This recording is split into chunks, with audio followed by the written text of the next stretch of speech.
How does embracing our mortality lead to living bigger, bolder, and with more purpose? Is talking about death off limits, or does courageously facing our inescapable expiration date lead to discovering what life is really all about? I'm Morgan Motzinger, and this is the PS We Expire podcast.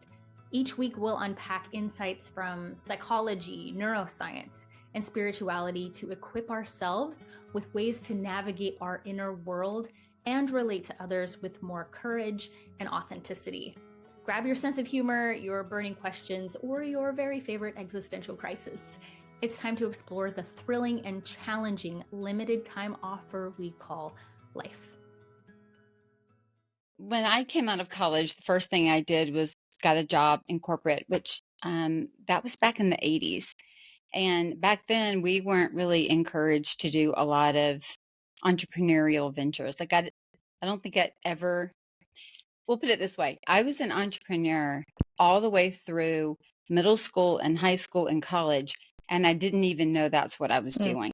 I was just starting jobs and charging people. I charged people to French braid their hair to go out on a date, like that kind of crazy stuff. I was making wreaths and I asked for an IBM Selectra typewriter. And so I was, you know, typing in people's term papers and all the things for them because we didn't have personal computers back then. Those weren't even a thing. And so I was constantly, oh, you want that? I'll sell that to you. A lot like you, Morgan. Oh, that's a great idea. Sure, I'll do that.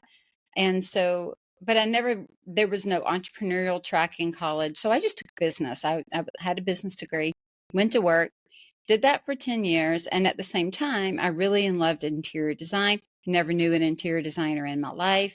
So a lot of the things that I would say that I love to do, I didn't even know they were career choices back in the 80s. And so long story short, I was taking some classes at night while I was working in my software job in Atlanta in the 80s and early 90s. And then one day I had that little baby. And I realized that going back and forth to work, especially when the second baby came, was getting harder and harder to do. Just because of traffic here and the demands on the level of job that I had. And so my husband and I had a conversation about it. We had a downsizing at our office, and I was able to come home and raise my kids. And so when I first decided to start my business, I didn't just come right out of the gate thinking, I think I'll sit down and write a strategic plan and create a financial plan and start my business. Instead, it happened, I'm going to say in some ways a little bit by accident or just a fortuitous opportunity. I had been in a new neighborhood for about 16 months at that time. And we'd been playing bunco with the girls and having play dates with the kids. And one day in January, my doorbell rang and two of my neighbors were standing there with bolts of fabric. And they said, hey, Michele, if you can make window treatments and all for our home like you've done for your home, we'll pay you. And I'm like, ding, ding, ding, I can do that. I had personally been praying Psalm 25 out of the Bible, show me your way, teach me your path, direct me, and I'll walk. Because I didn't know what to do. Just tell me what to do and I'll go do it. So long story short, Morgan, I started my company, that first official company. I started it with like a Kenmore sewing machine and a Costco folding table upstairs in the sitting room of our bedroom, and just started was making drapery panels on the floor and making things. So that's how the first business started. And I would say about 2 or 3 years in, it was probably about 2 years in, I was doing our taxes, which I love to do because I'm a math science gal. And I realized I was not making any money. So for all the time where I was trying to bring money into the home, trying to offset I had given up a 6-figure income to be with the kids. We had just bought a house a week before I was let go. So it was all happening at one time. And it was the .com. So the bubble was bursting around all the .com. And I was trying to figure out how to take some of the weight off my husband's shoulders. So yes, I'll start a home-based business and do some things around mother's morning out and, nap time and when the kids go to bed. I wanted to do it too, because I wanted like my own outlet, not that, changing diapers and all that is not an amazing thing to do for those you love, but it wasn't what I wanted to do all day, all the time. I needed something a little more.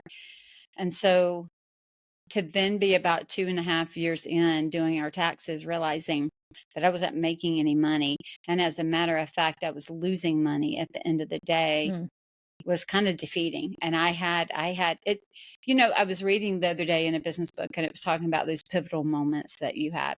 And I had a pivotal moment. Like I can still feel myself in that position in my mind's eye. I know exactly where I was sitting. I know what I was doing. I remember picking up the phone and making the phone call. And this was back in, it would have been around March of 2003. And I called my husband and I was like, I lost money, which means you went to work to give me Mm. money to invest in my business so that I could take time away from our family to serve rich people for a luxury item like interior design and not make money at it. And just the stating of it, that matter of factly, I had to do that for myself. Not to shame myself, but to see the truth of the choices that I was making, that they were not leading me to a sustainable outcome. And that if I was going to continue to do the things that I love doing and that I felt gifted to do, then I needed to find a way to make money at them to make it actually work for the full family, and for the family that we were trying to build, as opposed to doing it so that I could say I had a fun time doing it. I mean, if that was the case, I literally should have gone and worked in just an area where I could give back all the time, where it didn't cost me anything and other people paid for all the stuff and I just donated my time. But that's not what I was doing. And so it was a big wake up call for me. I think a lot of people get to that point where they they realize like, well, uh-oh, all the effort that I'm expending isn't actually resulting in what I want it to result in. So I guess I'm curious, like what did you think to change first in your business to start turning that around where it could actually be a profitable business? Yeah. So at that same day that I called my husband, and I was, doing the whole poor pitiful me, and I was crying. I was mortified. I was embarrassed. Mm, I had a six-figure job. I had built software. I had run onshore and offshore resource projects, multi-million dollar budgets over multiple years, and I was failing at my own business. So when I tell you it was that pivotal, it was that moment. It was that moment. And the thing he said to me was, first of all, I called him because I knew he loved me and I knew that I could even fail in front of him and it would be okay. Right. And so I felt very much a safety in that. And so when I called him and said, here's where we are, his comment back was, okay, what are you doing? You are like the smartest woman I know. mm, You have everything you need. So something's not working for you. You need to figure out what that is and either change it or go back and get a job, like go do something else. He didn't shame me, but he also held me accountable. And at the time, I was kind of like, I can't believe you said that to me. But at the same mm, time, I'm so glad you did. And I hung up and I remember writing out on a sheet of paper, all right, Michele, let's get really real here. Because remember, I told you I didn't start with a strategic plan. I didn't start with a well laid plan. I started with doing the work, just doing what the work required. And so now I realized I'd built that house of cards. I built a business without the solid foundation. And so I started asking myself, the first thing I did was, what does it mean to me to be in business? And what does it mean to me to be in hobby? What are they? mm, What is the difference? And then I took a step back and asked myself, now I'm going to do an honest assessment of where I am. What am I doing that could align under my in business? And what am I doing that aligns under my in hobby? And then I asked myself, how do I get the things out of the in hobby and over to the in mm, business? So that's where I started with just an assessment of where am I? The next thing I did, though, Morgan, was I asked myself, what am I trying to build and where am I my own worst enemy? Because people not paying me well, it had nothing to do with them. It had everything to do with the fact that I wasn't charging them what the work was worth. It was a me problem, right?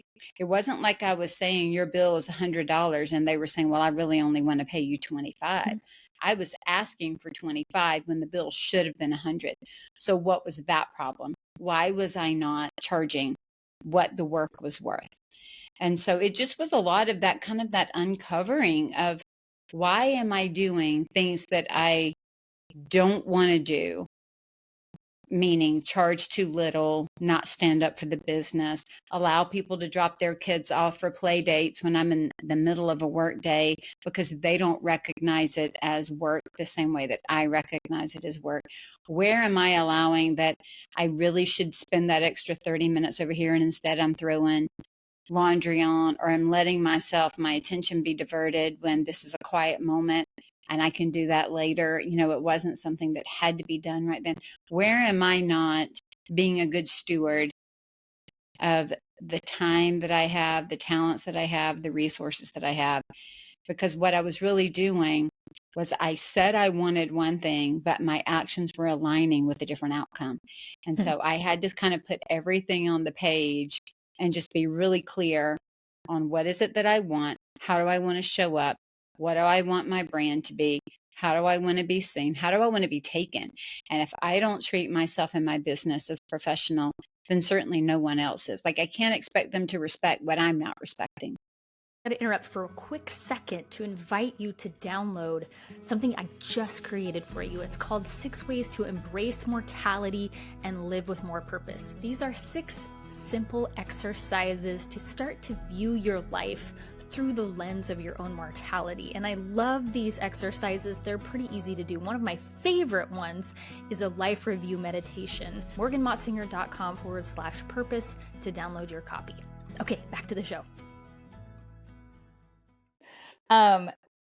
So much of what it sounds like you're saying is like that you had to start viewing yourself differently in order to view your business differently, in order to start asking for and requiring other people to view your business differently.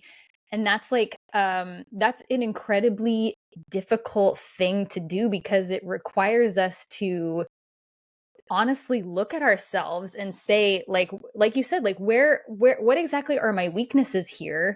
Where is the incongruity between what I'm saying versus what I'm actually doing?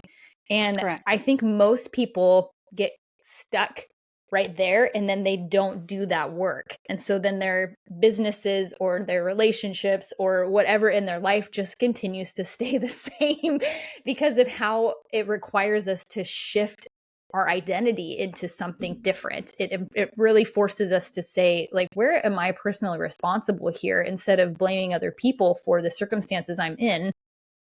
Where are my pockets of contribution to whatever my life looks like right now? So when you were talking about, you said, why was I not charging what the work is worth? What are some of the answers that came up for you?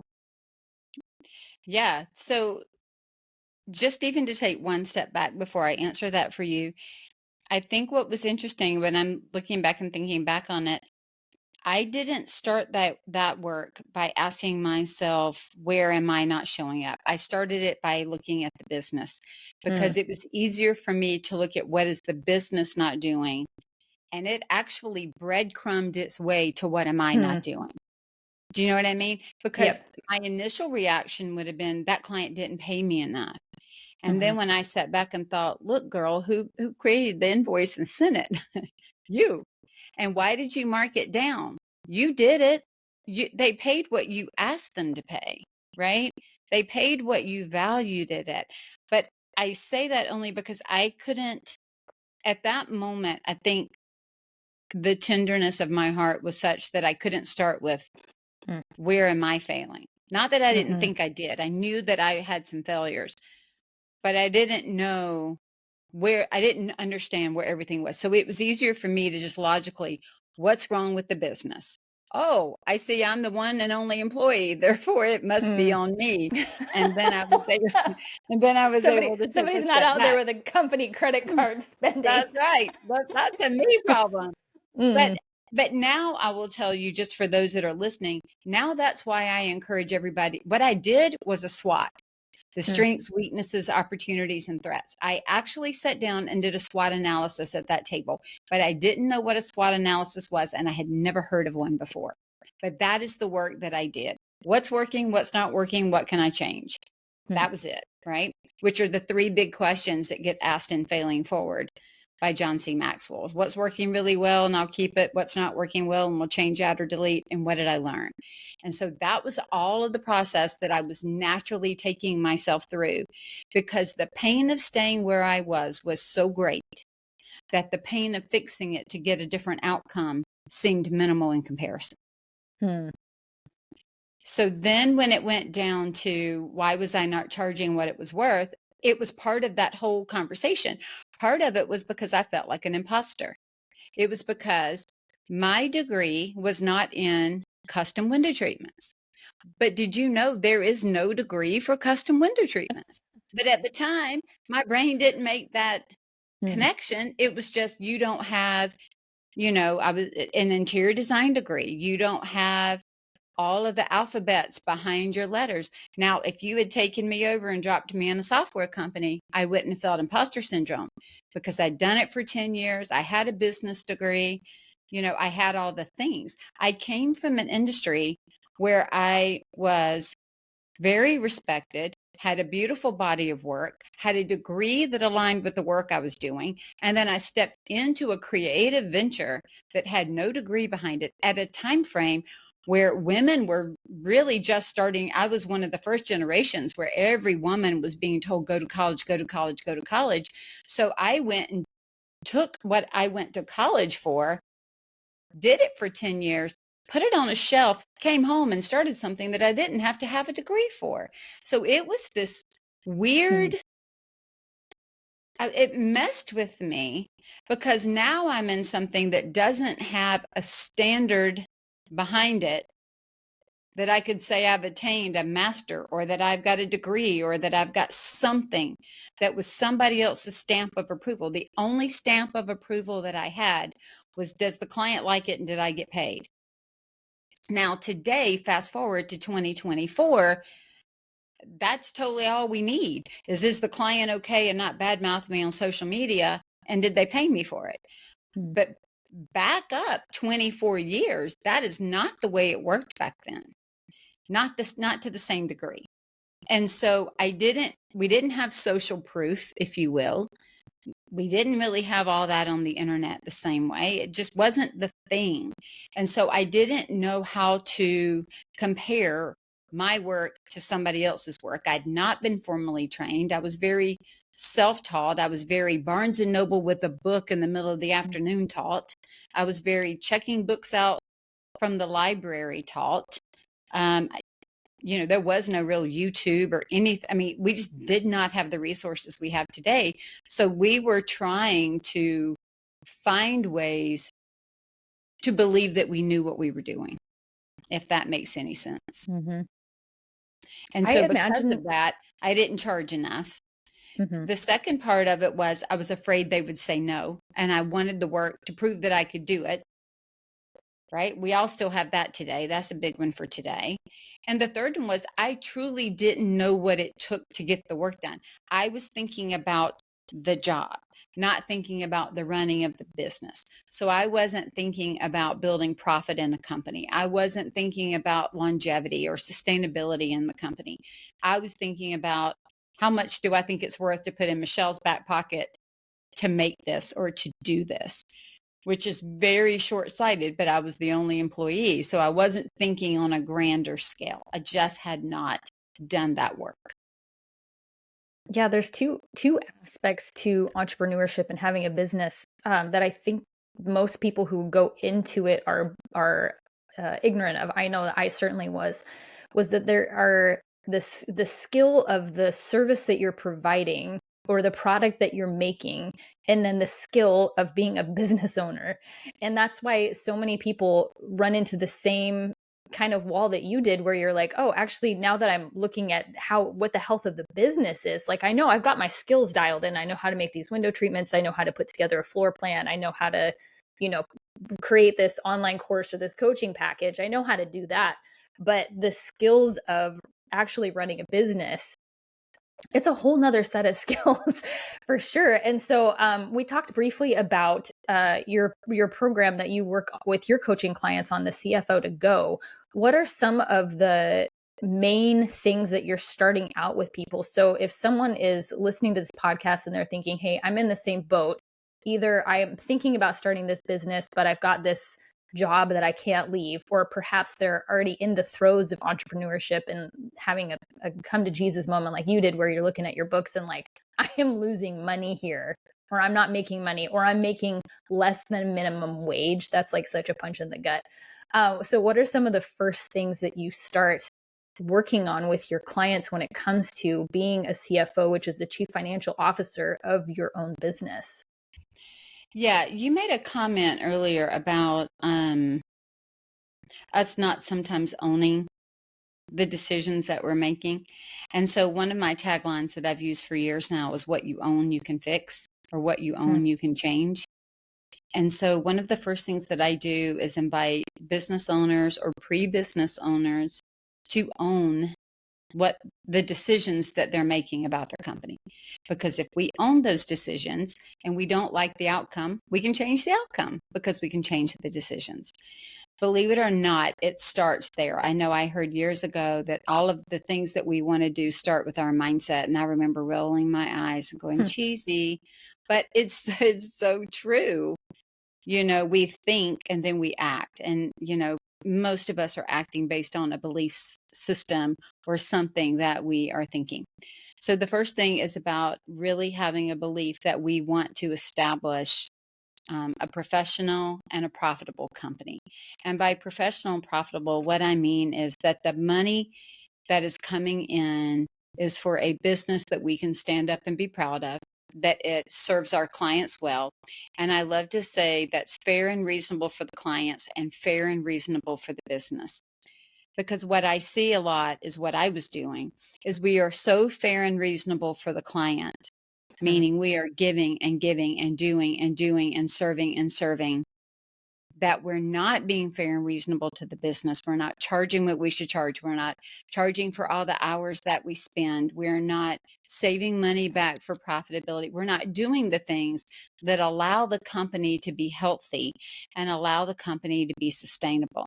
The same way that we have heard for years, put your own mask on first, especially as a parent, before you put it onto your child. And it seems counterintuitive to us because we would normally think, let's get it on our child. But if we pass out and we're unable to assist, we got little people with no adult to stand in the gap for them. Well, our business has nobody to stand in the gap for it if us as the owner doesn't stand there and do that. So if we don't put that mask on ourselves so that we can put the mask on our business, and we're so busy serving that client, at some point we won't have the sustainability of profit in the company that allows us to serve them when they come back again for the next room, for the next space, for the next question, for the next need. And so if we don't keep that company financially healthy and we don't keep it sustainable, then we're going to be that one trick pony. We're here, we can help you the first time, but we're not going to be here the second time or the next time you come around. So I see my job and my role is to come alongside that business owner and help them understand what it means to have a strategic plan or a strategy of what you're trying to accomplish, to be very clear on what it's going to cost to accomplish it, and then very clear on how we're going to make money that allows us to pay the bills and to pay ourselves and to create that profitability or sustainability so that we can do it again. Because if not, it's just like what we are seeing a lot around the United States. We're a people that is bent on spending every last dollar. It'd be like if we brought Hmm. our paycheck home and every month we're going down to zero, going down to zero, going down to zero. Well, what do you do that month when Christmas comes? What do you do that month that you want to go on vacation? What do you do that month when it's time to send a kid to college or help pay for a wedding or fix a hot water heater that you didn't account for? Like, what do you do with all of that? It starts to show up on credit, right? Now we're going into debt for things. Whereas if we had a plan, a spending plan, or a budget. It's simply where we're telling our money where to go instead of wondering where it went. And so part of that whole CFO to go process, it really was born out of me understanding how to get all my act together financially, knowing that even somebody who had had a degree and knew how to do it from a degree standpoint, I knew how to do it from an accounting standpoint because I built financial software, and I still didn't do it because I was so excited about the making and the doing of what I was trying to accomplish that I didn't take care of the whole business. And I was very blessed that I was able to catch it sooner rather than later before the debt became overwhelming and I could clean myself out of it and clear it up and make those different decisions. And so I really love empowering other business owners to say, let's create a plan. Let's craft it out. It would be like, we're going to go on vacation. All right, where are you going to go? What do we need to pack? What activities are we going to do? Like, that's a strategy. We create those all day long for vacation, but we don't often do it in our business unless we have to stop and slow down enough to put that in place and then create like a financial plan that supports it. And that's the beauty of the CFO to go. The to go part means I'm not trying to keep anybody tethered to me forever. I really want to give them the skill sets that they can either go back and do it on their own. They can work with their own accountant and bookkeeper. If they still want to work with me, I'm absolutely open to that. But I want to really make sure I'm not just doing the work for them. I want to teach them how to look at it so they know how to make their own decisions. Hmm. So what I hear you saying with being able to actually look honestly at our financials. One of the things that you mentioned already that is a barrier to profitability in a business is that we're not charging what the work is worth. I'm also curious about what are some things that you see business owners spending money on that they don't need to, because it's like that's what I kind of where I saw myself getting into trouble, and I've been able to recognize areas where I was trying to like shore up my own insecurity by buying more things. So like Shiny if object syndrome, for sure. yes, and it wasn't so much about like having it, but it almost was like uh I loved when you were talking about starting a business where you didn't have a degree to back it up. So was in that same position where I was like, I don't have like the clout, I don't have the experience to back up what I'm building. And so I just started to like accumulate stuff to try and almost like be like a stand in for a degree.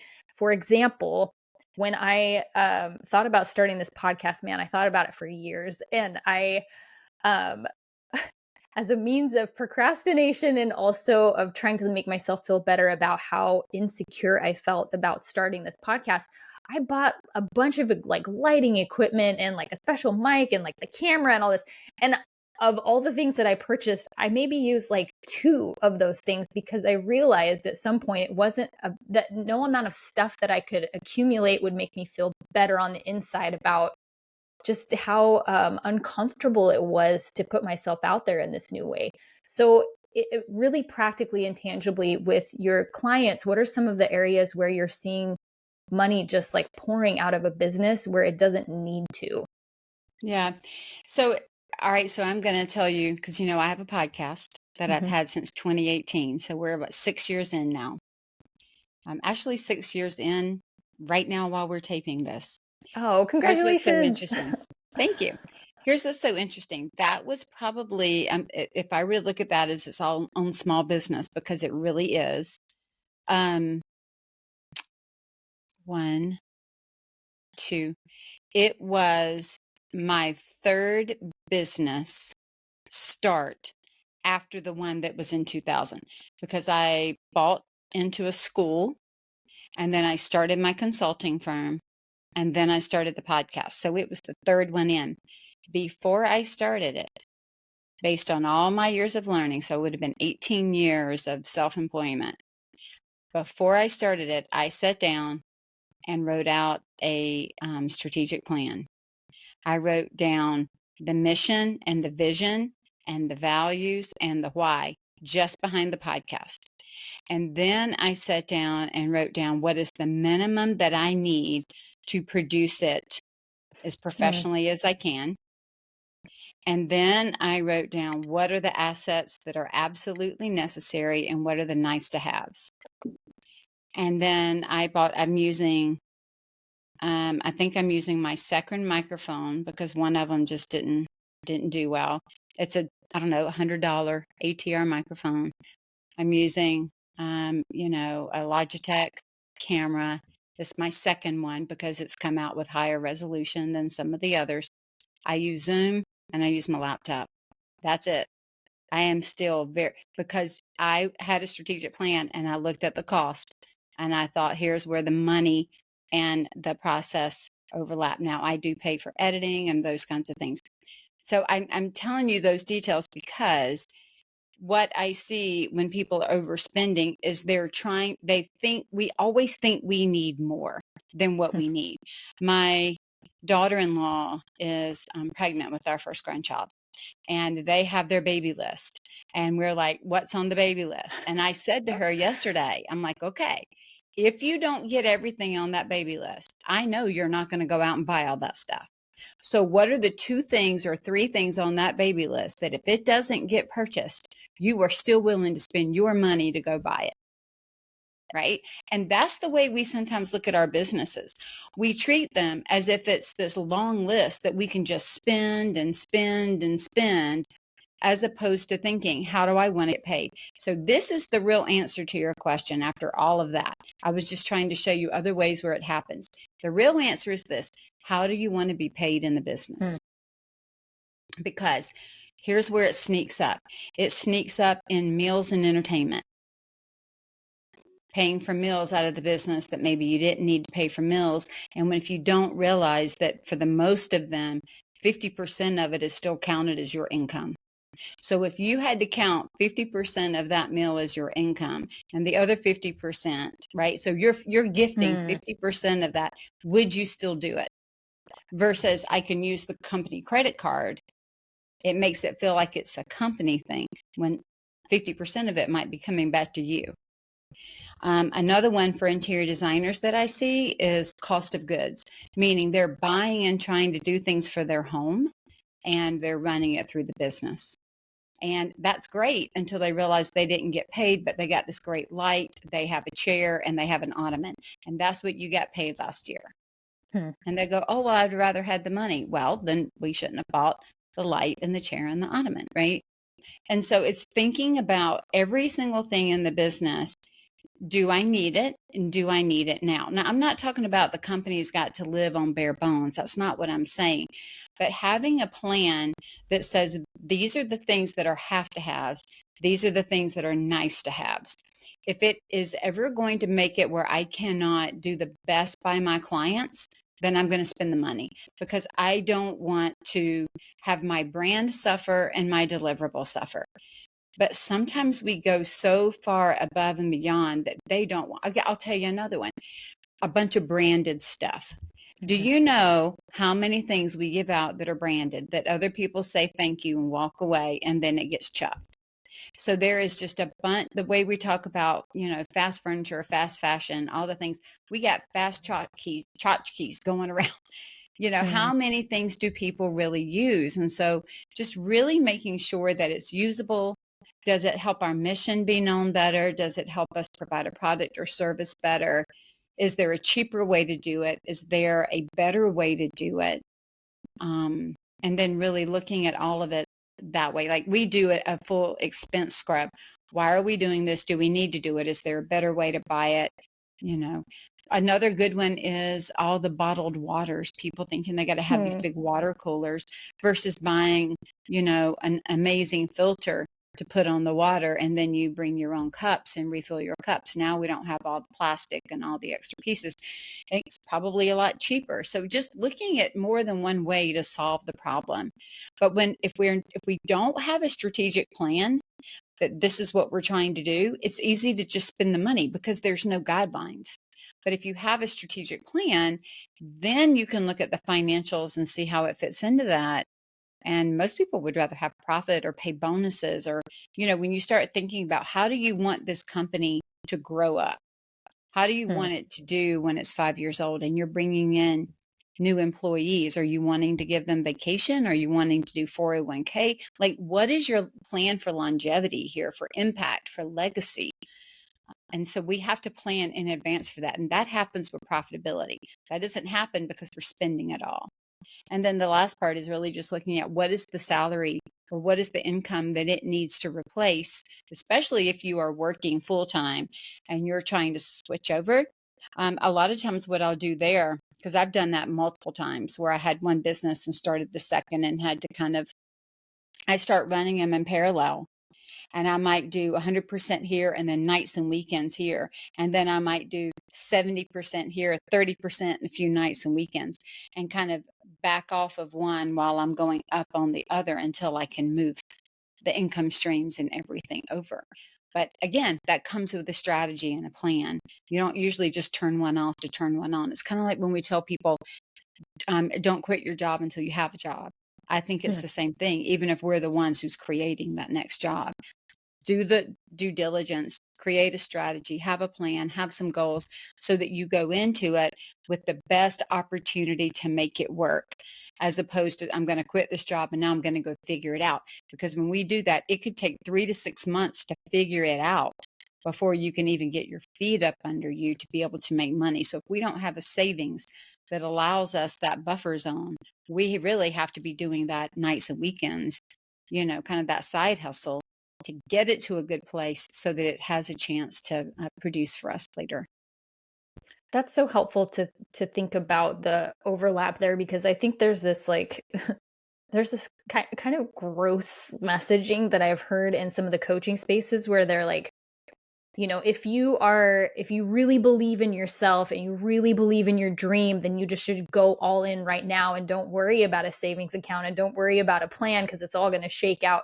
And I think, like, not only does that shame people for making a plan, but it also then creates so much pressure on this new business to make it profitable as soon as possible. And that's where we end up cutting corners or making decisions that are not in alignment with our values because we're so desperate to make this business work for us that we're willing to like do things that we wouldn't ordinarily do. So I really appreciate the conversation about the overlap, and that there's no shame in having one of your businesses start to fund the other one, and Yeah.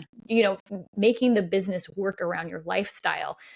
One of the things that I really wanted to talk with you about, because I know that many of my listeners are women, is how do we make this work within the context of motherhood? And I know this, when I was working with you, when you were my business coach, when I was still in interior design, this was like one of the big questions I had was like, I can see what I want my business to look like, but I can't figure out how to make that work with also what I want my life outside of my business to look like with my children and to be available to them in that way.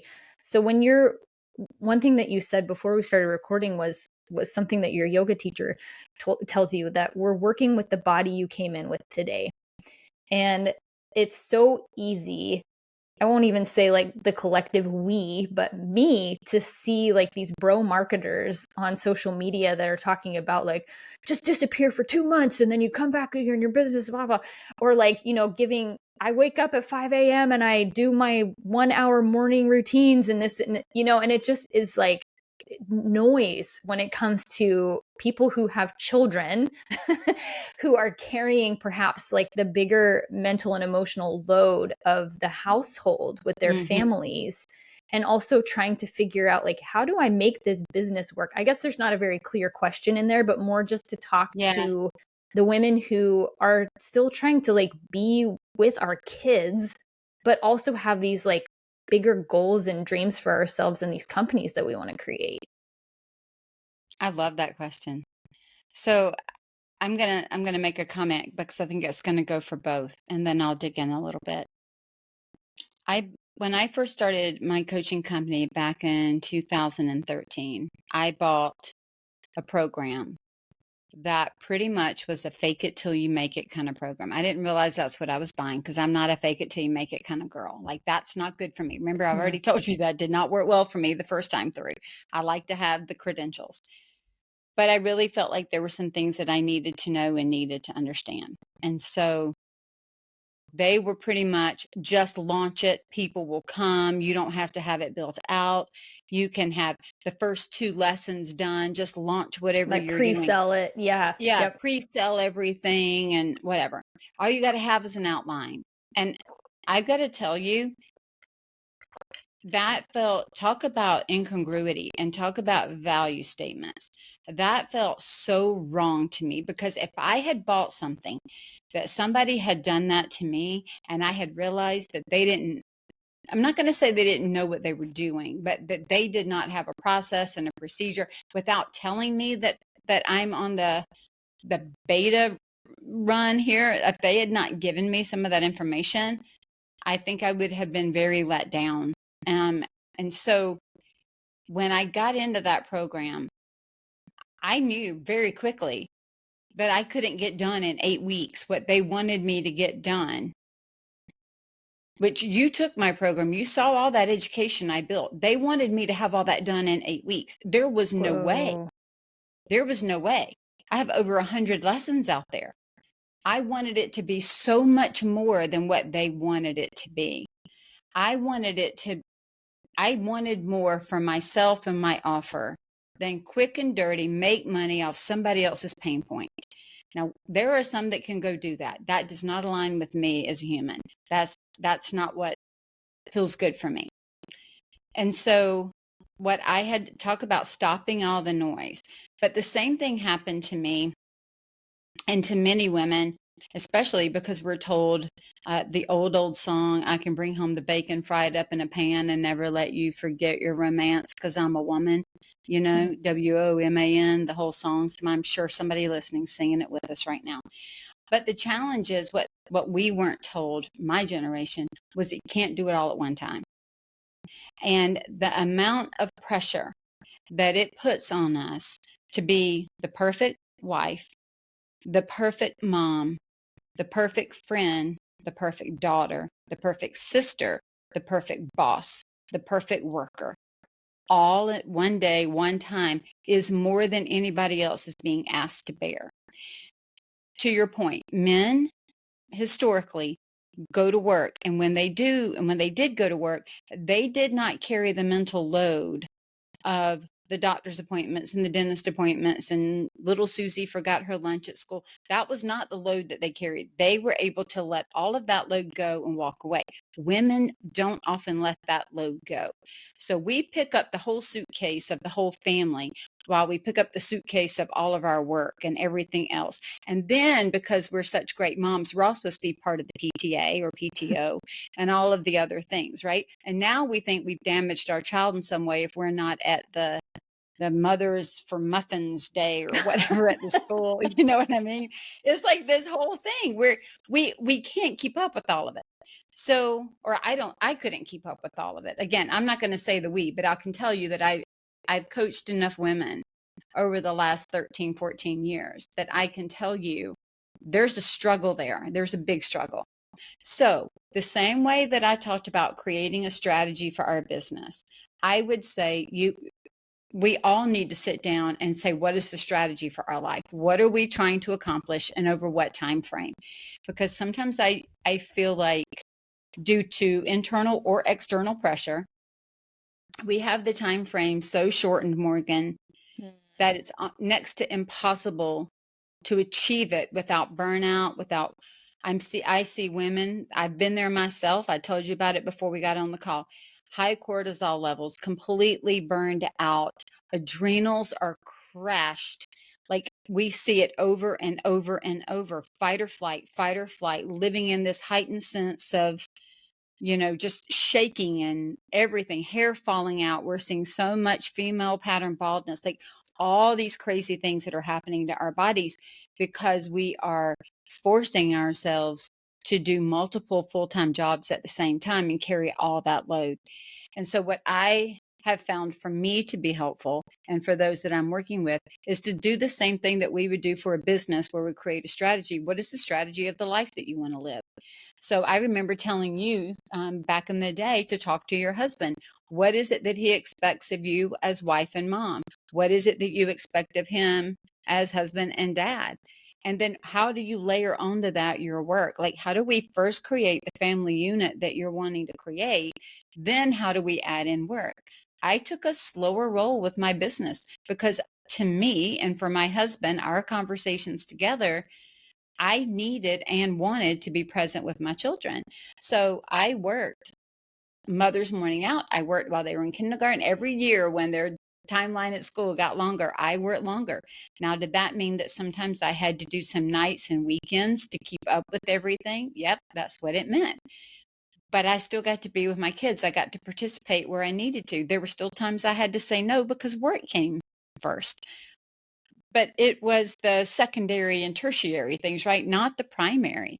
So my kids knew that I was home. They knew that I was going to be here. Not all families are able to do that, and they may make a different choice. That's fine. It's just being very careful in making the choice and then building the business to fit the life choice that you have made. And sometimes we don't stop and make the choice because we don't want to have to decide. That just leads to overwhelm, you know? Sometimes there's that pain of saying, I'm going to slow down my forward movement in my business so that you can speed up. And then there were times that my husband slowed his down and I sped mine up. But if we both were running at breakneck speed at the same time, our kids would have been left in the dust. And so we had to kind of have this dance, this cadence back and forth on who's in what position and where are we right now and what is best for the family unit and for the life that we're trying to create. We're having that conversation now with a new grandchild on the way. You know, we're getting close to the 60s. What does this look like? When do we want to retire? How much more do we want to put in here and there? And what do you want to do? And what do I want to do? Where do we want to retire to? Do we want to stay here? Like, we're watching our parents age. And so we're having ongoing conversations about all of that and then how our lives and businesses fit together so that we get one shot at this, right? And you've heard the old adage, at the end of our life, nobody's going to say, I wish I'd have worked 3 more days, or I wish I'd, so it's really finding, even though we love what we do, I love what I do, as most of the people that I work with love what they do. But it doesn't mean that we are so one-dimensional that that's all that we do. What came up for me was um thinking about, taking an honest look at how the business can integrate with the life, and how sometimes we have to make the choice to slow down and to Mhm. have a longer runway on our dreams. What I'm really curious about is, what if someone is like in a desperate situation? They're like, I Yeah, actually need this to work like right now. So yeah. thinking about if someone was in the same position as you, where they lose their six-figure income job and they don't have any wiggle room at all. And Mhm. that's where I see like some of these like predatory practices coming into place, especially like with social media, where it's like, download this free guide or take this webinar, how to make $100,000 in a month, and that's like why they're making so much money in their businesses, because they're promising something you can't possibly deliver. But I would say, like, or ask, what advice do you have for someone who maybe is finding that it's necessary for their business to start generating some income? Because I mean, like, and maybe just out of necessity, they're putting things on credit cards, or, taking out some loans or something just to make ends meet. What are some things that you would recommend that someone works on straight out of the gate to start creating a profitable business? And what things can wait? Kind of in the same way as like when you're thinking about how to start your podcast, like what are essential to have and what are the nice to haves. So Yeah. what are some of the essentials to have if someone's like, I really actually need this business to be profitable like yesterday? That's a really great question. And which again is why I do want to just say that the conversation that we're having is without judgment. Like, Mm. everybody's life is in a different place and their needs are in a different place. And so there are some families where one income's plenty, and there are other families where both are hustling it to make it work. So, and I've been in multiple places, even in my 34-year marriage with my husband, times that we needed it and didn't need it. I've also worked with plenty of women who have said, I'm going through a divorce and I got to make this work and I got to make it work now. Like, to your point, I got to start taking care of myself, taking care of my kids, or we've lost a spouse or whatever the reason may be, right? Okay. The first thing I would say is always to take note of where you are. What money do I have saved up? What money do I have open for investment, if at all? What is the work that I am looking to do? Do I have my offer dialed in? Do I know who I'm serving? Because it's a little bit different if, let's say, you know what you're doing, you know what you're delivering, you already have a proven track record, but I got to make money fast. That's a slightly different place than if you're saying, I'm losing my full-time job and I'm going to be unemployed tomorrow and I've got to make it. We're in two different places. For sure. Kind of the work is still the same. What do I have available? What do I have to invest? How quickly do I need to make it? But I would say what's also the next question that comes after that is, what is my offer? Who am I offering it to? And do I have everything I need to provide that offer? And then it is create that strategic plan. And by strategic plan, don't let that freak anybody out. I'm not talking about some 10-year plan. I'm talking about a 1 year. Where do we need to be in a year? And what is most important for us to focus on for the next 4 quarters to get us there? Like if I've got to be able to make $100,000 by the end of this year, then I better be able to backwards financials say, I've got to be able to bring home $100,000 before taxes. I've got to be able to pay the taxes out of that. I got to be able to cover my cell phone. I got to be able to cover these bills in the company, which means I need to be able to bring in this amount of money. And that's approximately a project a month. Well, then now I know go sell a project a month for this amount of money and then manage it so that I can bring home. So sometimes we're backing into it. And really trying to ask ourselves, what is available to me right now? And what is it that I need? And I would say bare bones. In software, we have something called minimum viable product. When I built the software company that we have right now for entrepreneurs, Matrix Solutions, when I built that, one of the things that we had to think about when it went out the door, because I couldn't build everything that I wanted at one time. It was too costly and it took too much time. So what is the minimum viable product? What is the minimum that I can put out into the marketplace that somebody will buy, that they will get value commensurate with the amount that they're paying? And that's what we built to for round 1. Then round 2, how do we layer? Round 3, how do we layer? It's the same thing in our businesses. It's the same thing when you think back about the businesses that you've done. What is the minimum that I can put into the marketplace that somebody will pay for? And then how do I layer the next level of offering, the next level of offering, the next level of offering? And so it's getting very clear on what is the minimum that I can go to market with where somebody will pay me. Because sometimes we think we're trying to put out like, the Bentley or the Mercedes or the Ferrari, and we really just need a Hyundai to get into the marketplace. We can build up. We just got to get out there and start selling. So to the marketing bros that are pushing it, I understand some of that mentality, but it's still got to be a really great, viable product, even if it's an entry product. Yeah, for sure. And that does feel different than when we were talking about, pre-selling a coaching program that's not built out yet. That feels like you're trying to sell someone a car with no wheels, like Exactly. You're not trying to sell a Bentley, but you're trying to sell a Hyundai, but it doesn't have wheels on it. So it's a different way to think about it than kind of like what we're hearing in the bro marketing space of like, just sell it and they'll come. It's much more strategic. And it also, the more important piece of it to me, in my experience, is, do I feel good about this? Like, do I feel good about what I'm creating? Do I feel good about the person that I'm becoming on the way to, as I'm developing this thing, as I'm telling people about it? Do I feel proud to put my name on it? Because as soon as you lose trust with someone, it's almost impossible to earn it again. It's very nearly impossible. So if you sell something that you don't feel good about and that doesn't actually serve people, and that perhaps you're price gouging them, I mean, kiss your repeat customer goodbye.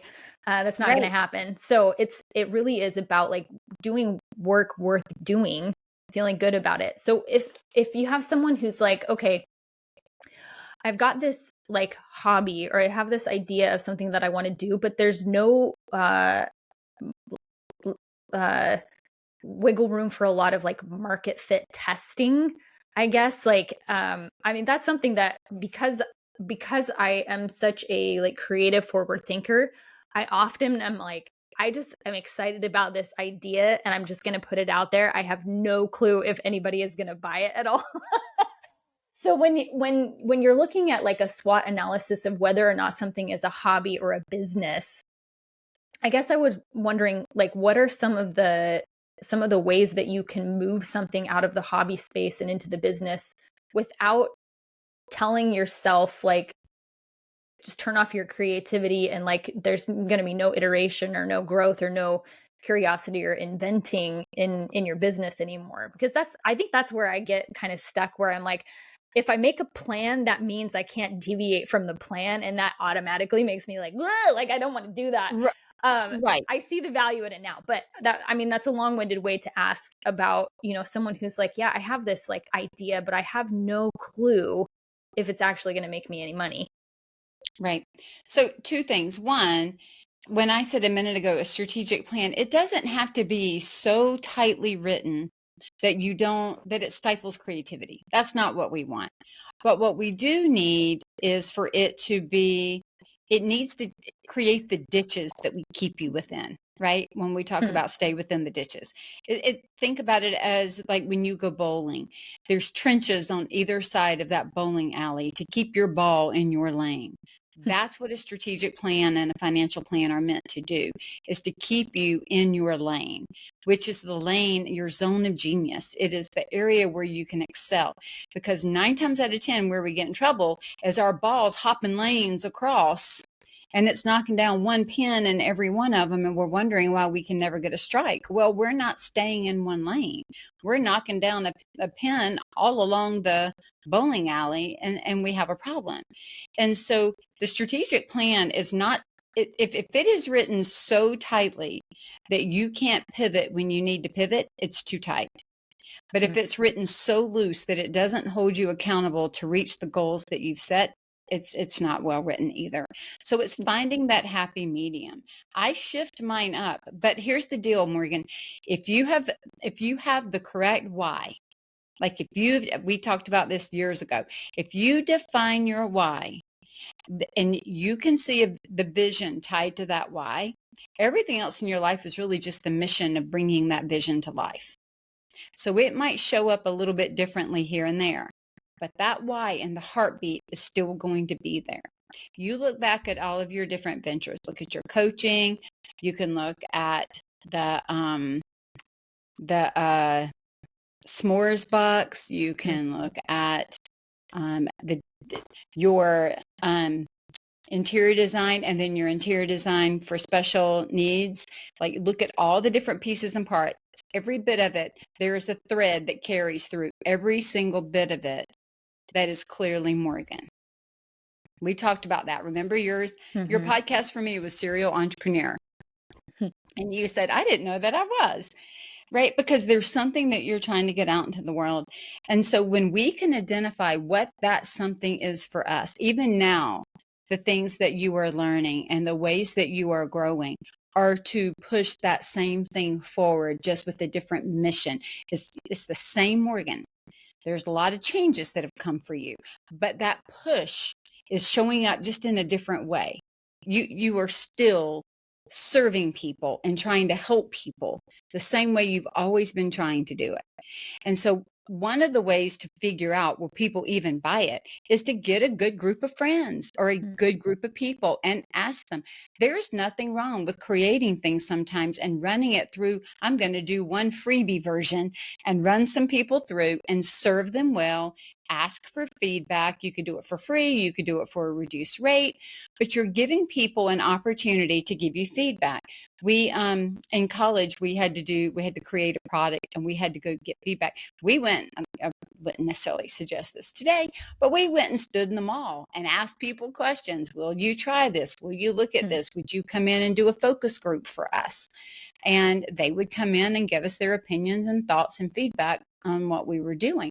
So I think part of it is removing us personally from the offer enough that we can ask trusted individuals to speak into what we're doing and what we are presenting so that they can give us feedback that we can then consider to determine if we want to implement it or not to make that offer better than maybe we had it before. So sometimes we pay our dues that way. If we can't pay a big marketing firm to go do all that, we just, we ask friends or we ask other people.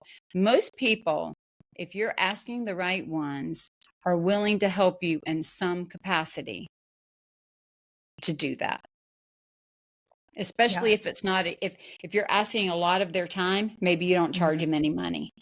Being respectful of it's not done yet, but I really need the feedback. And this is how I'm going to make money to care for my family. Most people would be more than happy to jump in and help you get that set up, as long as you're not asking too much of them.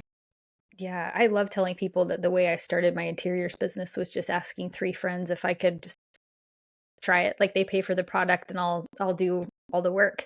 And not, it was good also for me to see, number one, if I liked it and to see if I was any good at it, because sometimes it's that too. It's like the we get so like caught in this like loop in our own minds of this, idealized version. But I just heard a quote yesterday that said something um like growth doesn't happen in theories, it happens in practice, or something like that, where it was like it can only live up here for so long. You don't actually know yet if it works or if you're going to enjoy it or where the pitfalls are, the weak points are, until you actually put it into practice.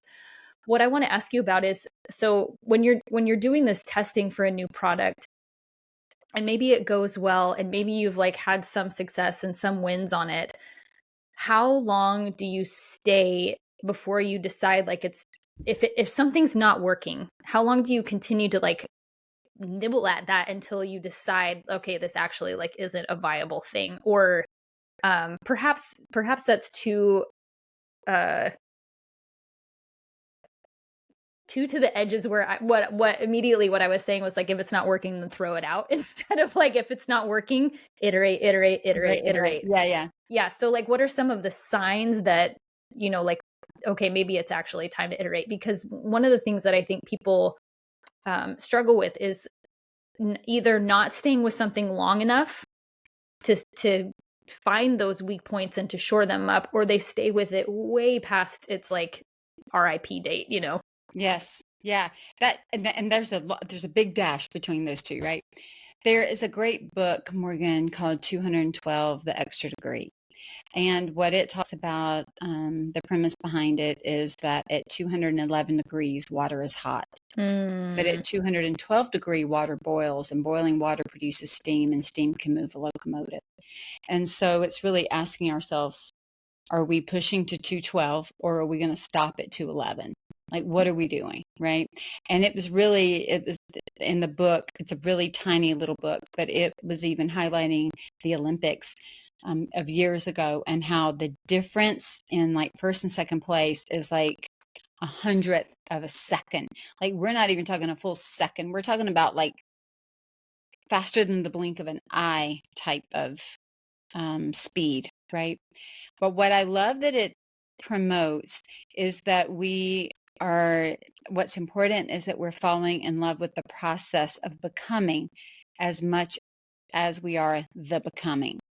So in other words, Olympic athletes, they have to enjoy the process of becoming the Olympic athlete, not just winning at the Olympics, because it's a long process to become the winner at the Olympics. And so with that thought process in mind, I would say two things. One, if we are open to taking feedback from other people, and if we have our heart set on this is something that I really believe needs to be in the industry or needs to be out in the world, and we're taking feedback and we're putting it into practice and we're iterating, I think we keep on until we have set some type of a threshold of we're out of money, we're out of time, something is the kind of the equalizer of we need to get out. I think the challenge becomes when people don't iterate. They keep doing the same thing, hoping for a different outcome, which is called insanity. They ask for feedback and then don't implement the feedback, or discount the feedback because the people don't know and don't understand. You know what I mean? They look for every reason why they don't need to do anything with that feedback.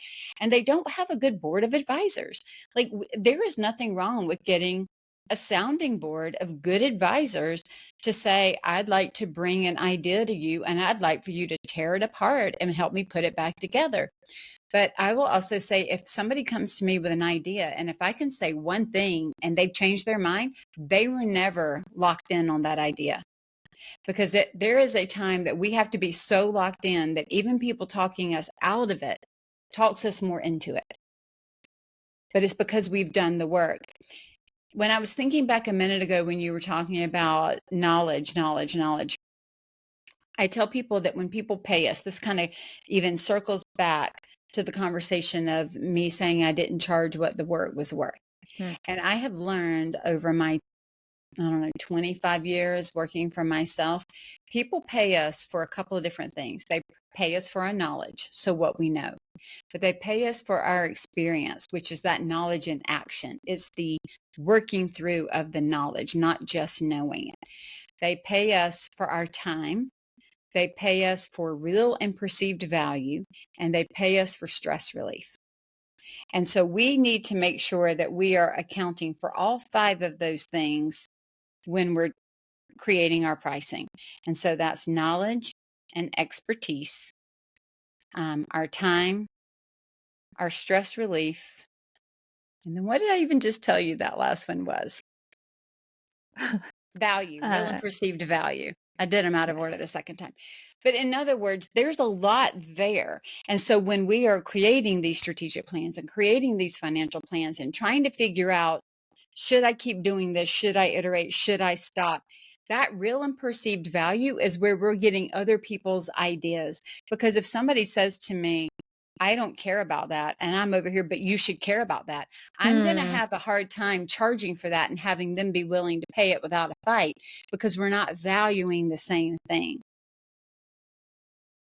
When you know to get out of something, when you are the only one who values it, and the people, either the people that you're talking to don't value it, the you know, where you're trying to sell it doesn't value it. If there is no value in the marketplace, people aren't going to pay for it.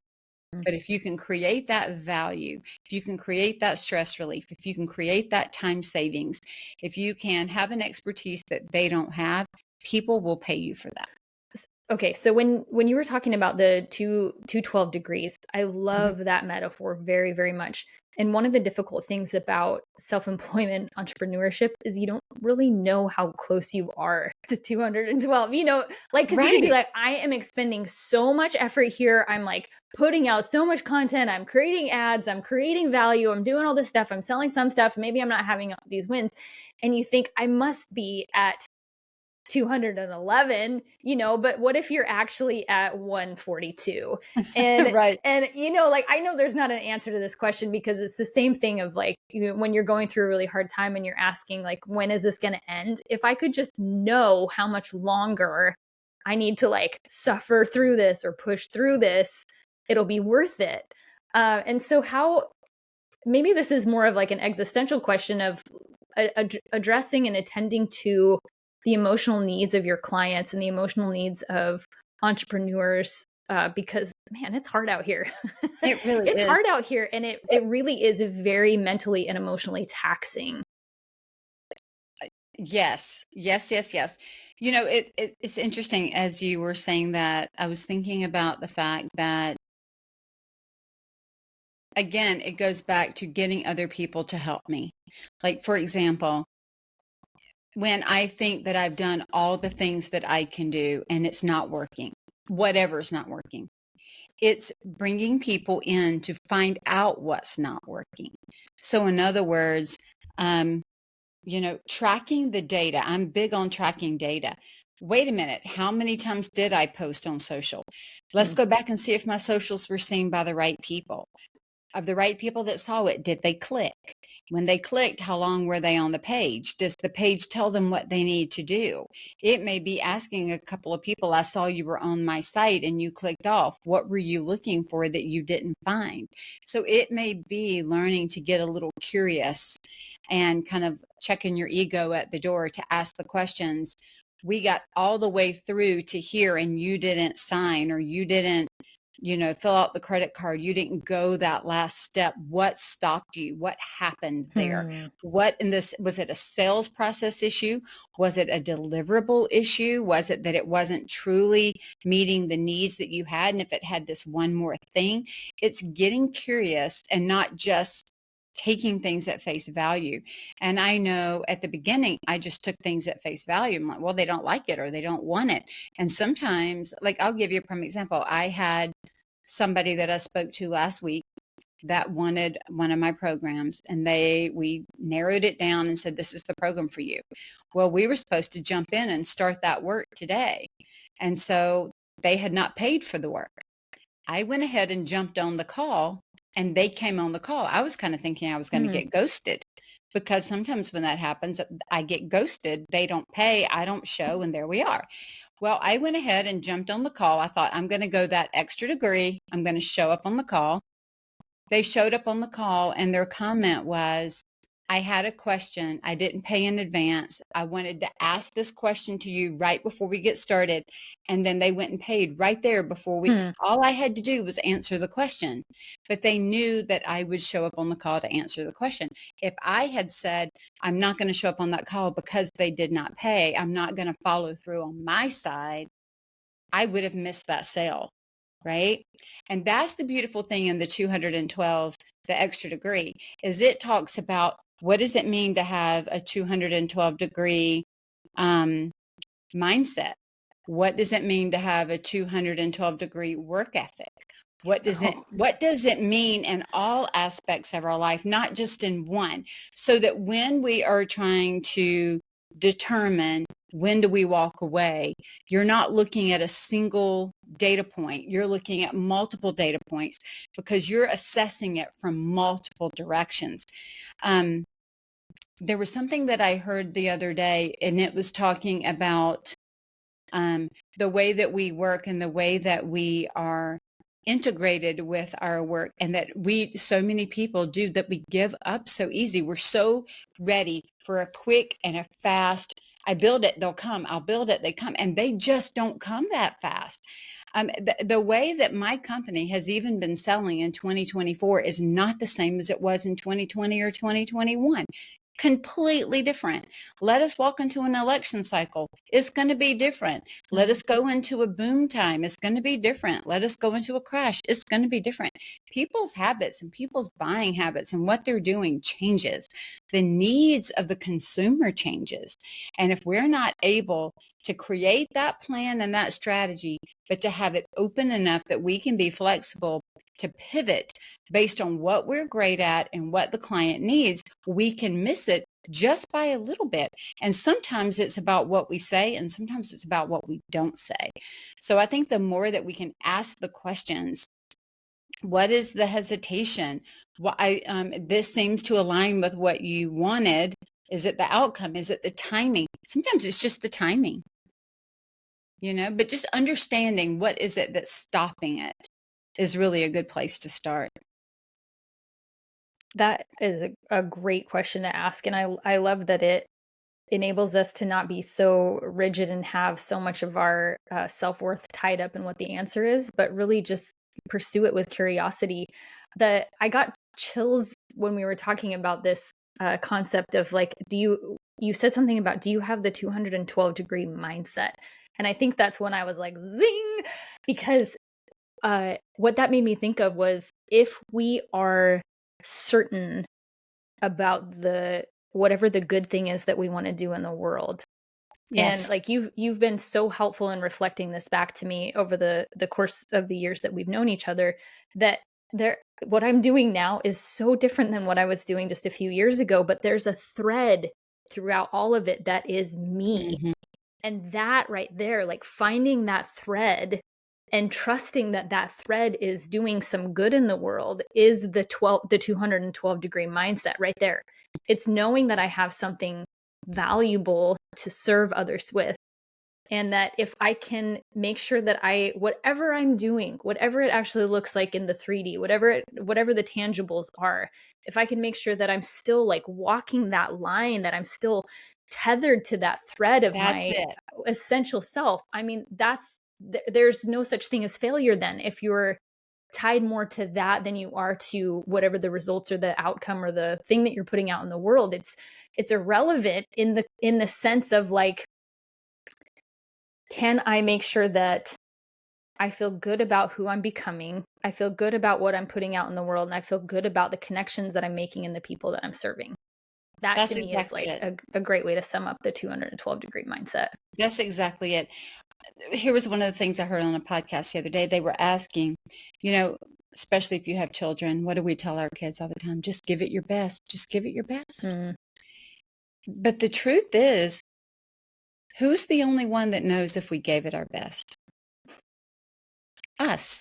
We're the only one.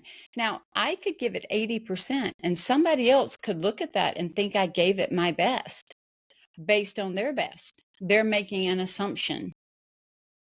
But that 212 really is again what you're saying, but it's also that I'm the only one who knows how much I'm really giving this. I'm the only one who knows. And I'll tell you just one other little kind of thing to consider, especially for those that are listening that are wondering, I've tried it, it didn't work, I'm going back to corporate, right? Or whatever. I hear that sometimes. Or I'm gonna go get a job with somebody else. That's fine. But the question I always ask is, before you step away from what your dream or what you said was your dream of what you are creating, have you fought for it as much and as hard as you would if you were working for somebody else? Because that imposter syndrome, that stopping gets in front of us. Whereas if I was coming to work for you, I could be out there, Morgan, go Morgan all the way. But for me to stand up and say, Michele, go Michele all the way, it's a different thing. But if I'm really fighting for what I believe in and what I'm trying to put out into the world, I should be willing to lay it all on the line. I should be, that I do agree, but at the right point, right? It's kind of like you don't play a football game and only half play. If you're going to get out there and somebody's running at me and they're going to tackle me, I'm going to fight back. I'm going to run as hard and fast as I can. I'm going to come at it with everything I have. I'm not going to just lay out there and take the hit. Right? But we do that in our businesses and we go, oh, got knocked down, can't get back up. But we weren't really in the game. We were in the game because the sexy part seemed sexy of starting your own business. But we weren't in the game because when the sexy part's gone away from I own my own company and you got to roll those sleeves up That's and right. fight through those 212 degrees and you're at 142, that's the part that people don't see. That's the part that is so darn hard because it's about consistency and it's about showing up for your business when nothing else is looking like it's showing up. It's a consistent and repeatable showing up for the company that you're building. And sometimes we don't do that because we're looking for the quick response. We're looking for the quick buy. We're looking for the, hey, make $10,000 this month. I made $1 million over the year that we see out in TikTok and Instagram and all of those things. And all they're doing is selling you the same program, that they're all selling the same program to do the same thing, but nobody's actually doing the thing to make the money. Yeah, I love this little saying that it takes 7 years to make an overnight success. And it's this, I think this is such an important aspect of entrepreneurship that we have to talk about.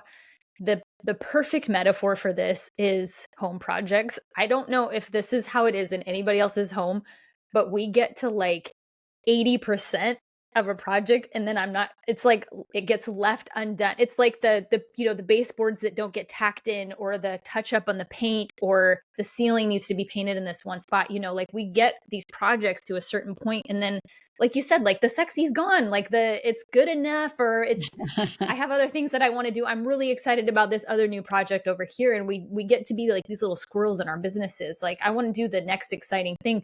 But so much of entrepreneurship and self-employment is doing the boring thing. It's doing the consistent thing. It's doing the thing that, and I'm not suggesting that we show up in all of these ways to the detriment of our bigger goals for ourselves, because that I think is what contributes to burnout so often, is that we push ourselves beyond what is actually very healthy for us. But what I am saying is that, man, sometimes it really is just like the boring work, and we have to build up a tolerance for doing boring work. I don't know why we are under the impression that it's all fun and beautiful and enjoyable every single moment. It's just not. We used to laugh in the interior design world that people think they're moving into these glamorous things. 20% is maybe fun and glamorous. 80% is, schlepping through the mud, trying to go up in a new construction. Mm. Like it's dirty, and it's, fighting because some product came in damaged, or it's the wrong color, or there's like so much on the other side. That 80% is tough. But we're so enamored with the quick, the fast, the easy, the pretty, the sexy, the beautiful. And I'm going to tell you, the people that are most successful are honestly the ones. It's kind of like when in the interiors, we used to see it and we would think that the people that were most successful that were the ones in all the magazines. And that wasn't always the Mm. case.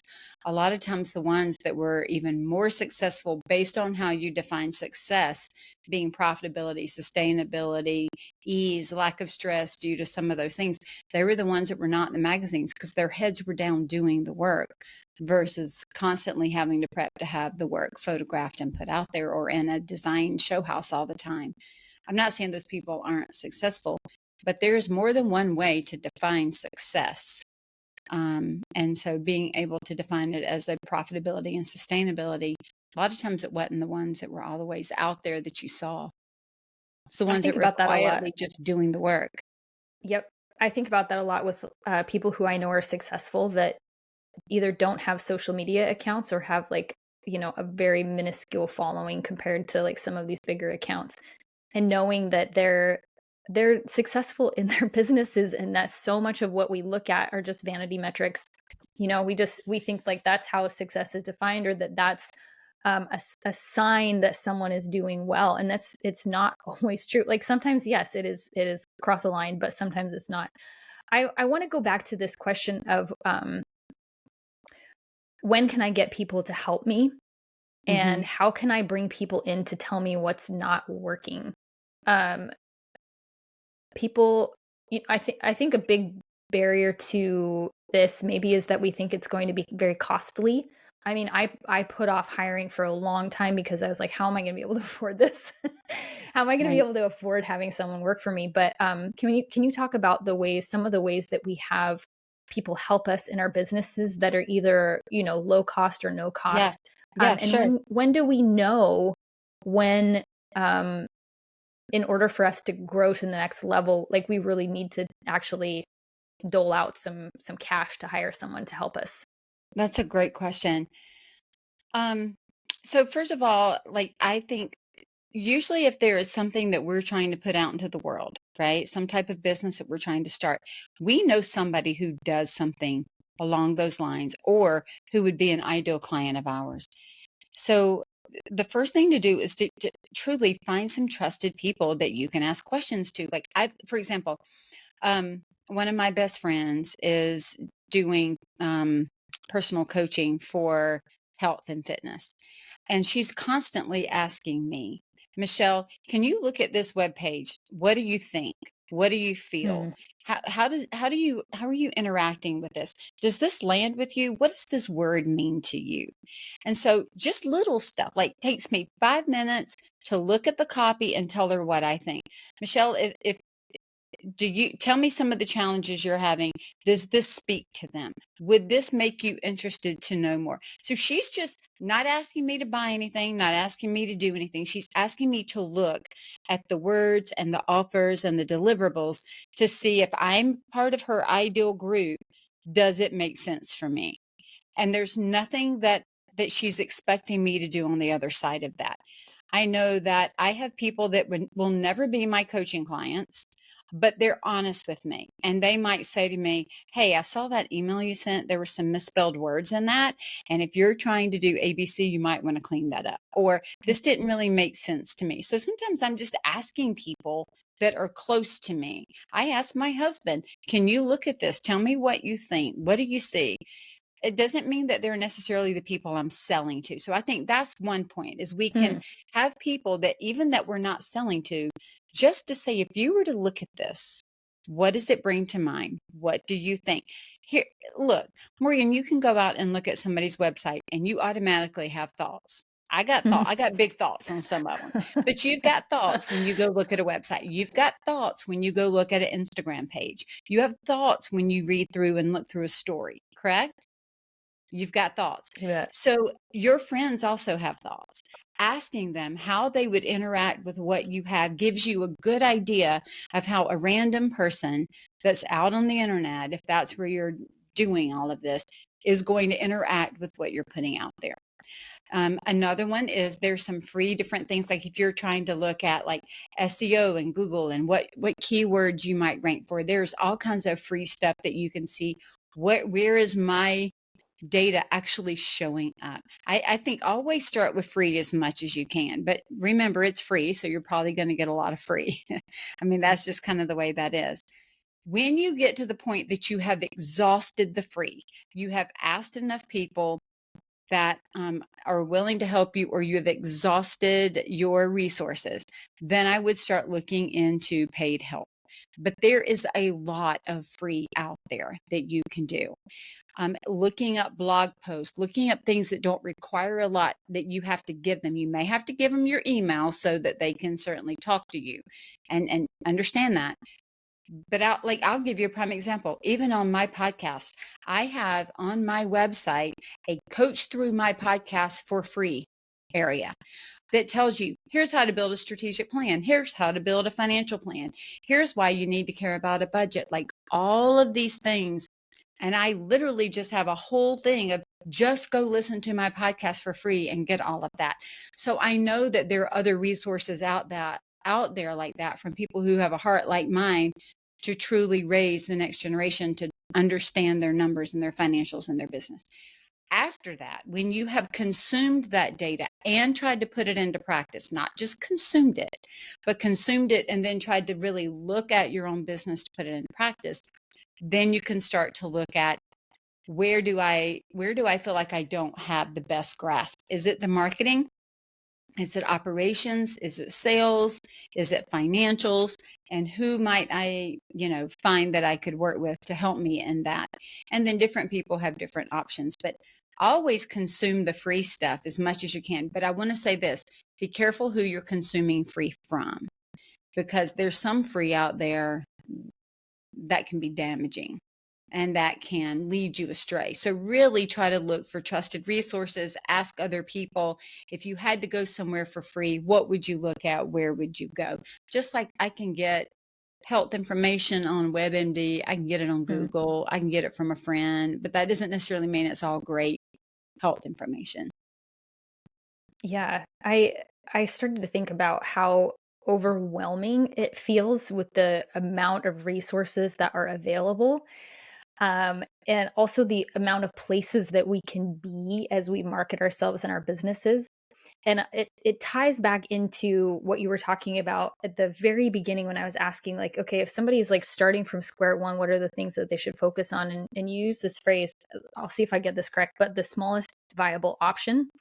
That when we are clear on what our goals are in our business, not just our long-term goals, but our short-term goals, it helps narrow the amount of places that we feel like we have to be. So for example, I mean, you could be on X and TikTok and YouTube and Instagram, and you could be writing on Substack and Medium, and like you could spread yourself so thin across so many places that you end up, it almost feels like it's completely diluted then, instead of being like, okay, I'm actually just going to focus on like this one platform for now. I'm going to focus on this one platform. I'm going to get my messaging dialed in or whatever. And the person who made me think about this differently, I don't know him personally, unfortunately, is Seth Godin, who's, a marketing master. And he says, like, yeah, I'm not on X, I'm not on Twitter, I'm not on all of these platforms because it takes away my focus and my energy from the one thing that I really care about, which is his daily blog posts and emails. And that really helped me give myself permission to stop trying to be everywhere all at once, and it helps me remember too that yes, there's like an incredible amount of free information and free resources out there, and I can very quickly fill up my whole day reading, all these things about how to market myself in all these different ways and all these places that I could, all these new ideas with my business. And the more that I can just get really clear on my zone of genius, it also helps narrow it helps block out a lot of the noise. It's like, I don't actually need to go and search and read this blog post about that, even though it's interesting and it might be something I could do, because it doesn't serve the really clear mission that I have right now. I agree. I think it's about finding out where are the people that you're selling to. Right? Mm-hmm. The people that have the need that you're trying to satisfy with a solution, where are they hanging out? I had a thing called, if somebody were sitting down having a cup of coffee talking about their problem and you could solve it, where would they be talking about it? And what would they be saying? Where would they be showing up? Like, for example, I am on Instagram, and these days I take most of my Instagram and forward it on to Facebook. Back in the day, I didn't do that. I had separate messaging, but my primary messaging is on Instagram and LinkedIn. YouTube is for my podcast. X is for me as Michele to hang out and read a bunch of stuff from a lot of people, just because that's where I go to read. Substack, I read, but I don't try to go to all those places. My people aren't there. They're not looking for what I have in those locations. They're looking for other answers in those locations, but they're not looking for my answer. The other thing I could say is pour grace on yourself. Like when we talked about even the short runway or the long runway, I like to come at it and go, what is the thing that I'm going to look at this week? Maybe this week I'm going to look at social media opportunities. Which ones do I want to use? All right. So then maybe I'm like, on Friday, I'm going to give myself an hour and I'm going to research for my clients. Are they looking for Instagram? Are they on X? Are they on Pinterest? Are they on Facebook? Where are they LinkedIn? Where are they showing up? I'm going to take that 1 hour and just kind of dive in to see where my clients are and where I'm getting the most feedback. Then maybe I take the second hour, and whichever one those pops up to the top, I research how to optimize speaking to your clients on LinkedIn, how to optimize speaking to your clients on Pinterest. What are the new ways that the algorithm is working in that particular area? So instead of just making it open-ended, let's just go search for answers, narrowing down, this week I'm going to do a marketing deep dive. But the first thing I want to do is find out, where are my people? Where are they hanging out? Because that's where I need to be. I've got a tea towel that says, if I drop dead in Walmart, drag my body to Neiman Marcus. Because if you think about it, I want my high-end clients to be hanging out in Neiman Marcus. They're not going to be hanging out in Walmart, right? Or if they do, they got a hat on and they don't want to be seen.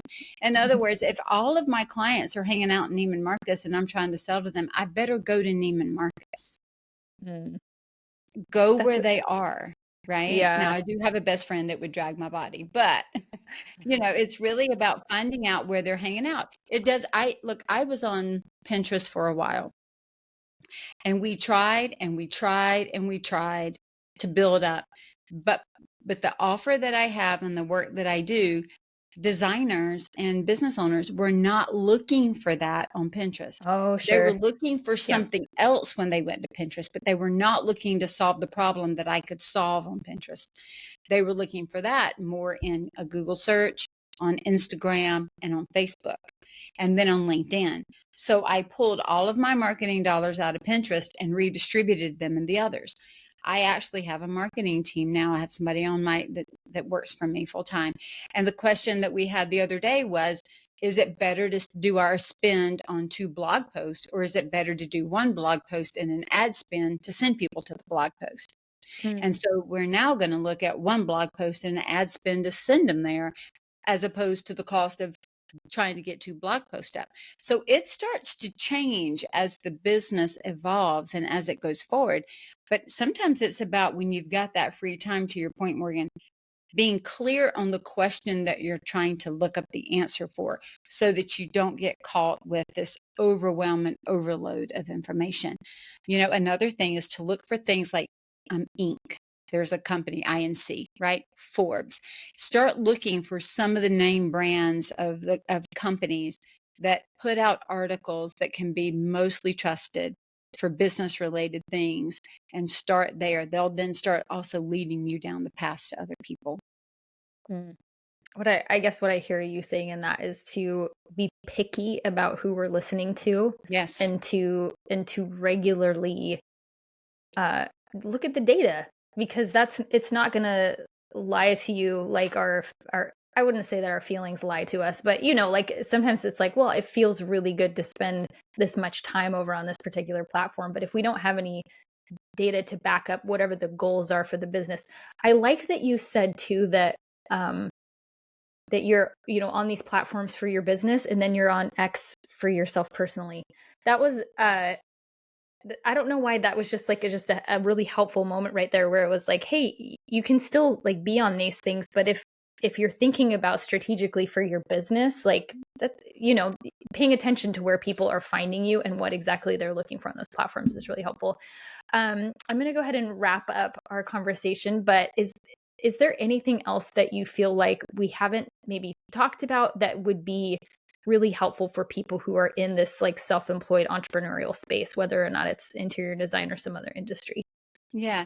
I would like to make one other comment, and that is, I think we all have an individual journey, and it is so easy to, we certainly have aspirations, and there are other businesses that maybe feel very aspirational to us. We would like to be similar to them or have Mm. something similar to them.